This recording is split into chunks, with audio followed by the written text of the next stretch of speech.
피디님, BMW 차 중에 3 시리즈랑 4 시리즈랑 뭐가 더 좋을 것 같아요? 4 시리즈. 왜요? 숫자가 더 높잖아요. 아, 3 시리즈 중에서 스포츠형으로 이렇게 쿠페 문 2개짜리 네. 이렇게 만든 거를 좀 4 시리즈라고 하거든요. 그러면 420i, 420d는 무슨 차이인지 알아요? 모르겠는데요. 420i는 휘발유차, 420d는 디젤차.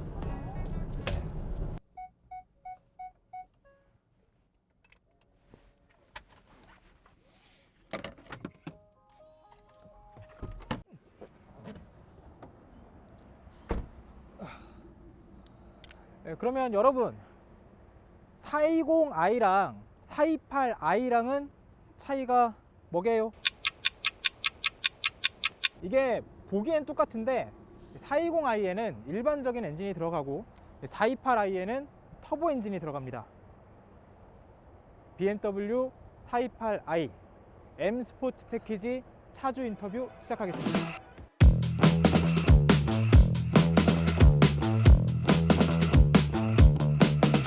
간단하게 자기소개 부탁드립니다. 안녕하세요. 저는 지금 32살 목동에서 현재 자그마한 PT샵을 운영하고 있는 전영진 BMW 차주라고 합니다. 네, 차 설명해 주시죠. 우선 제 차량은 BMW 428i 작년 2021년도 12월 할부로 구매한 차량입니다. 이게 14년식입니다. 14년식이고 제가 알기로는 신차는 취등록세 거의 다 포함한 6천 중반인 걸로 알고 있고요. 중고로 구입했을 때는 취등록세 다 포함해서 2,900만 원대. 거의 반 정도 가격을 주고 사신 그렇죠. 건데 그렇습니다. 그러면 할부라고 하셨는데 어느 정도 납부를 하고 할부를 하시는지. 이제 이거는 그냥 올 할부로. 풀할부로. 그렇습니다. 이쯤에서 지금 보고 계신 분들이 머릿속에 불현듯 들고 있는 생각이 있을 수도 있어요. 네. 나이가 32살인데 카푸어 아니냐. 저도 사실 그런 말을 많이 들어요. 우선 저 같은 경우는 술, 담배 안 하고 그런 돈이 은근히 크거든요. 그런 돈을 사실 모아서 자동차 할부금에 이제 메꿀 수 있는 거고, 삼자 입장에서는 카푸어로 볼 수 있는데 나름 누릴 거 다 누리면서 차량을 제 수준에 맞게 분수에 맞게 끈다고 생각하기 때문에. 알겠습니다.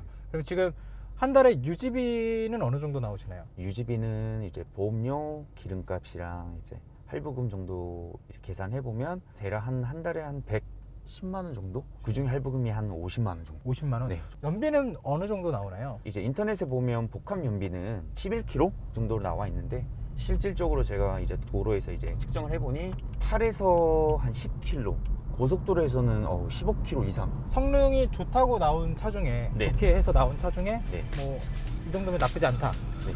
라고 말할 수 있을 것 같습니다. Told you there's no controller in my system, baby. A rock and roller. Yeah, you can. 그럼 이 차의 장점 설명해 주시죠. 우선 이제 남자들의 가장 그 차를 바라볼 때 하차감. 하차감. 네. 수입차는 대부분 하차감을 가지고 있잖아요. 그렇죠. 그 중에서도 428i가 가진 하차감은 뭐 때문이라고 생각하세요? 우선 도어가 두 개죠. 투도어니까는 사람들이 딱 차를 잘 모르는 사람들은 저 스포츠카인가? 이제 이런 시선으로 이제 바라보고요. 그다음에 이제 두 번째는 보통 독삼사들은 대부분 알지만 4 시리즈는 그렇게 많지가 않아요. 이렇게 길을 가다가 봐도. 그래서 모르는 사람들이 딱 보면 이제 BMW인데 이건 뭐지? 그러면서 이제 좀 신기롭게 물어보기도 하고. 희귀성이라고 말할 수 있겠네요. 네, 그렇죠. 희소성이 있는 희소성. 차량이죠. 네. 네. 또 다른 장점은 어떤 게 있을까요? 신차도 그렇고 중고차도 그렇고 이제 가격이 너무 착한 편이고. 가성비라고 말씀을 해주셨는데 네네. 6천만 원짜리 차에서 그게 무슨 가성비냐 이렇게 생각하시는 분들도 있을 수 있을 것 같아요. 네네. 근데 사실 4 시리즈 하면 M4의 하이 호환이다. 근데 굉장히 괜찮은 하이 호환이다. 이런 얘기가 있었던 것 같거든요. 네, 맞습니다. 428i라는 차량이 거의 M4만큼의 출력은 아니지만 이 도로에서는 거의 비슷한 어떤 스포츠성을 느낄 수 있는 차량이라 하더라고요. 그래서 제가 사실 이 차를 구입하게 됐죠. 그러면 다른 장점은 또 뭐가 있을까요? 제가 알기로는 이 차가 이제 245마력인 걸로 알고 있습니다. 근데 245마력 대비 이런 제로백이나 딱 밀리는 그런 느낌이 와요. 운전할 때. 그런 게 정말 놀랍습니다. 그리고 또 다른 장점이 있을까요? 이 차량은 그 어떤 차들보다 좀 더 스무스하면서 제가 이 차량을 컨트롤할 수 있다는 어떤 그 믿음이 생기게 만들어준 차량인 것 같아요. 우리가 소위 말하는 이제 안전 제어 장치가 이제 개입을 하잖아요.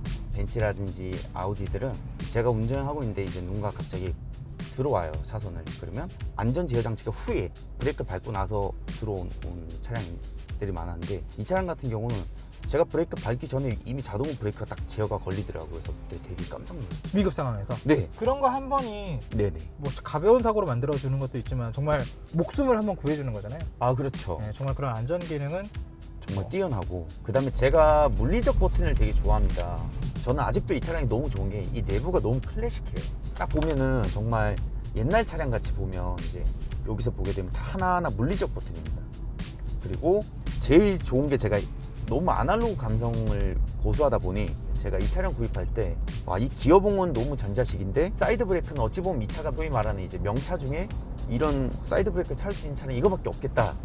사실 이 부분에 제가 빠져서 이 차량을 또 구입하게 된 부분도 있습니다. 추가적으로 더 말하실 장점은 있을까요? 네, 우선은 제가 가장 어필하고 싶은 거는 이 차량의 장점이 그거예요. 사실 M4를 구입하고 싶으신 분들이 많잖아요. 가성비와 가격대 대비 M4를 사기는 부담스럽고, 일반 어떤 420i 같이 출력이 적은 차량들은 좀 너무 밋밋하고 재미가 없다. 그래서 이 차량은 M4까지는 아니더라도 정말 스포츠성을 즐길 수 있는 그 모든 포지션에 다 잡은 게 428i라고 봅니다, 저는. 그러면 최고의 장점이라고 이제 방점을 딱 찍어 주셨는데 네네. 현실적인 스포츠카다. 네, 맞습니다. 단점을 하나씩 이야기해 볼까요? 우선은 이 차량의 가장 단점은 외형적으로 한 가지밖에 없어요. 그 한 가지가 뭐냐면, 요즘 나오는 쿠페 차량들보다 트렁크 위치가 좀 높습니다.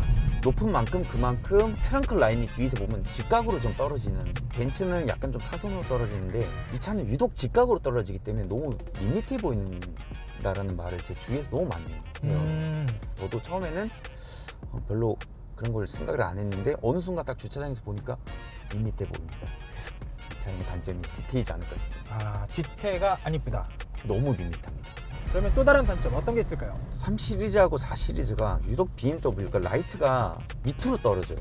그러다 보니까 좀 시야가 확보가 안 됩니다. 제가 봐도 사실 가끔씩 너무 시야가 확보가 안 돼서 좀 위험하다라고 느낄 때가 좀 있어요. 근데 그건 정말 이 차량의 단점인 것 같아요. 그 다음 단점은 이제 포르쉐랑 마세라티는 문을 열면 철컥철컥 이렇게 걸리는 지점들이 있어요. 네. 근데 이 BMW는 문이 되게 헐겁습니다. 새 차도 그렇고 문을 열 때 걸리는 부분이 없고 그냥 문이 슉 열려요. 그래서 뭉크고란 사례가 좀 몇 번 있습니다. 이게 네. 철컥철컥 걸리고 네. 문이 휙 열리는 게 네네. 그게 뭐 그렇게 크게 단점인가라고 생각하실 수 있는데 포도가 아니라 네. 쿠페잖아요. 네네. 일반적인 차보다 문이 길다 보니까 문을 한번 잡아주는 게 중요하긴 하죠. 네, 그렇습니다. 또 다른 단점 이어가시죠. 우선 수납 공간이 너무 없습니다. 요 컵홀더, 이 핸드폰 하나 들어가고 나면 고장 요만큼밖에 공간이 남지 않는 이제. 얕다는 거죠. 네, 얕습니다. 지금 이거는 작은 폰인데 네네. 실감을 못 하실 수 있으니까 이건 갤럭시 일반적인 사이즈의 핸드폰입니다. 네. 딱 절반 들어갑니다. 네. 지금 이쪽에도 수납 공간이 있어서 제가 아까 열어봤는데 네. 이쪽도 얕아요. 네. 이쪽도 얕고 그나마 이 정도? 이것도 뭔가 안에 뭐가 덧대어 있어서 이렇게 넓지가 않네요. 네. 수납 공간이 적다. 그 다음에 이 차량의 단점은 내비게이션이 이렇게, 예를 들면 뭐 지도에 들어가서 클릭을 해야 됩니다. 하나하나. 목적지 검색. 그러면 뭐 주소 하더라도 광주. 뭐 예를 들어서 우리가 경기도로 간다. 경기도, 가평군 하나하나 다 클릭을 해야 돼서 와, 네. 찾다가 네. 도저히 안 되겠다. 네. 그리고 제가 원하는 요즘에 이제 신주소들은 잘 뜨지도 않아요. 네.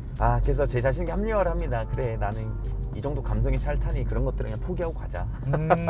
네, 그렇습니다. 포기하는 게 생각보다 많은 것 같은데 네. 또 포기하신 걸 말씀해 주시죠. 진짜 제일 단점은 우선은 겨울철에 바람 풍절음이 너무 많이 들어옵니다. 그래서 특히 고속도로 같은 경우에 이제 바람도 실제로 많이 들어오고요. 그 다음에 여기서 약간 찌그덕찌그덕 소리들이 좀 많이 납니다. 그런 너무 소리 나는 것들이 이제 너무 큰 단점이지 않을까 싶습니다. 네.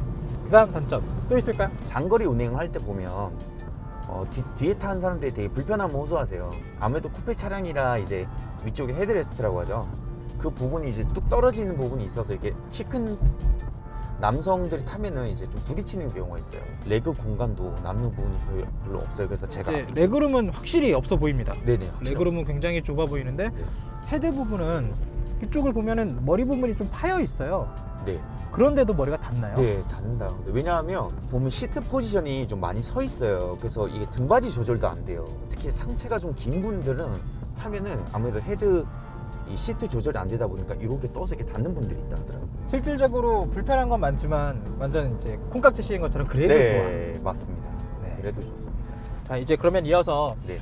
지금까지 차주분께서 말씀하신 장점과 단점 외에 커뮤니티에 나온 이야기들을 조금 여쭤볼게요. 네네. BMW는 1에서 8까지 센터 패시아 디자인이 똑같다. 맞습니다. 사실 이거 8 시리즈 갖고 계신 분들이 제일 불만일 수 있는데 단점이라고 생각을 하진 않습니다. 왜냐하면 외형도 그렇고 내형도 그렇고 내부도 그렇고 잘 바뀌지 않는 게 그 차량이 어찌 보면 한 방향성만을 바라보면서 가지고 가는 그 차량만의 메리트가 아닐까 싶습니다. 네. 두 번째, 차는 예쁘다. 휠이 다 망쳤다. 네, 그건 공감합니다. 왜냐하면 우선 M 시리즈 빼고는 별로입니다. 너무 밋밋하고. 그나마 4 시리즈니까는 캘리퍼에 좀 색깔이 있는 것 뿐이지. 그러니까 이게 스포츠성을 가진 차인데 휠 디자인도 디자인이지만 네. 휠 크기가 네. 작아서 좀 스포츠성이 안 보인다, 죽인다 이런 얘기가 있더라고요. 네, 아무래도 그런 부분이 좀 없지 않아 있게 있습니다. 근데 막상 주행할 때는 또 워낙 이제 휠 베이스라든지 이런 그 세팅 값이 너무 스포츠성에 치우쳐져 있다 보니 보기에는 휠이 이제 약해 보일 수는 있으나 뭐 운전자들은 체감할 때는 마치 광복 타이어 낀 거 마냥 네, 그런 주행감을 받습니다. 오. 네. 세 번째, 깜빡이 전구. 그게 요새는 LED로 돼 있는데 이건 너무 그냥 벌브형이다.